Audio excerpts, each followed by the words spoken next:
as we're saying that obviously there is a safety line then with using substances like this. They have, especially, testosterone, steroids, whatnot.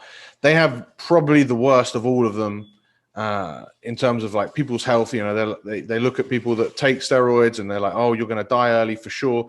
Where does this reputation of testosterone and steroids being inherently terrible come from? And is it just because of like people have it? Because it's one of those things like with any drug that if it's illegal and hard to obtain, then your sources of information are going to be either shit or very hard to obtain as well. Well, here's the one place where I actually have a little bit of an opinion, because I actually lived through the era. I'm almost 50 years old. So my formative, era in association with steroids was the late 70s and early 80s. Mm-hmm. And the current president of the United States, Joe Biden, is almost exclusively, single-handedly responsible for the illegality of steroids in the United States.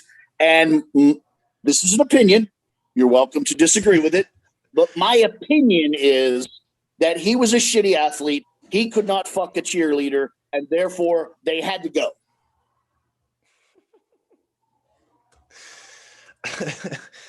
All right. So, but there's been people like I watched Bigger, Stronger, Faster, I believe it is, and they say there's people talking about the depressive side of things or the addictive side of things.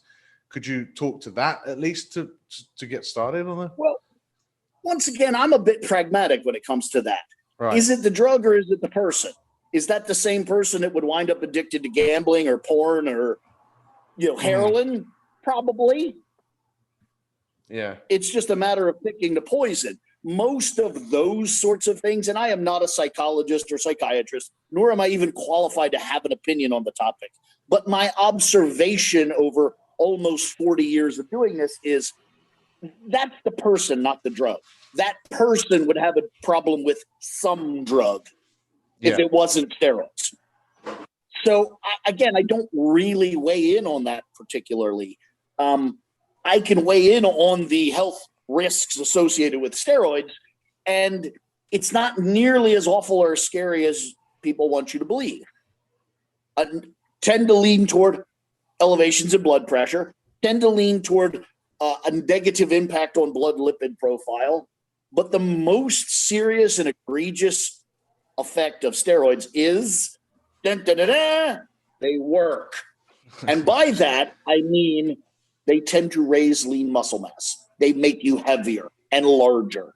And anyone who's ever had a pet should know that the larger the dog, the larger the cat, the larger the, pet hippopotamus, whatever the fuck you have, the bigger the animal, the shorter the lifespan.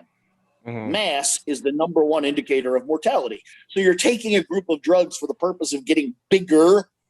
That means you are technically taking them for the purpose of shortening your life. Now, probably not by a lot, but probably. Mm-hmm. It's one of those things when people tell me, people love to shit on the, what's the BMI? People tend to shit on BMI. Yeah. And they it doesn't measure muscle. But I'm like, yeah, but it's not about that. If you're a bigger person, your organs and your heart and everything is still working harder, right? And that's not a good thing. Yeah, right. If you have a pickup truck and you fill the back with, manure or bricks, it's not one's more noble than the other. It's just heavy and it's weighing down on the fucking truck. Yeah, that's a silly argument. Yeah. Okay. So if that's the biggest risk factor of this, you see a lot of, it's a good sort of transition to talk about people that take on TRT with the opposite. They take TRT because they think that that's going to extend out their life and make them live longer and healthier because their testosterone is tanked for whatever reason. Is that true? How does that work? I'm gonna speak over you for a minute because I actually started this with the analogy of the example of going from global warming to climate change. They did exactly the same thing with testosterone. Goes curmudgeon. No, hear me out. those curmudgeon, shitty old men that were, my age in the 70s are now 70 and 80 years old, and now their little floppy liberal peckers won't work, and so they want testosterone. So instead of starting testosterone clinics, because, oh my God, that would be horrible, they started longevity clinics. Oh, it sounds so low. We're going to make our old people live forever. It's not steroid use. It's longevity. It's just changing the name to get away with whatever the fuck you want. A bunch of hypocrites. But is there not some science behind, once you get past, is it 35 or something, your testosterone tends to drop, and maybe pulling it back up helps live life? Or does it just help you? You let the cat out of the bag. Does it help your quality of life? Absolutely. Does it help your quantity of life? Absolutely not. Okay. There's a difference. If you want to have boners into your 70s, yes, you need testosterone. If you want to live the way nature intended, you don't need boners in your 70s. You're not supposed to be making babies. Yeah, but that's boring. That's how nature works. Keep in mind, you're talking to a biologist. Just because I don't like the answer doesn't mean it's not the answer. Mm-hmm. If you have a farm, you don't breed your prize, your best animal with the oldest, shittiest one in the fleet. You use the young stud. That's how nature works. Okay, so TRT is basically just clever marketing. I believe so. Okay, and it's now. Also, let's be fair, and I don't want to misspeak.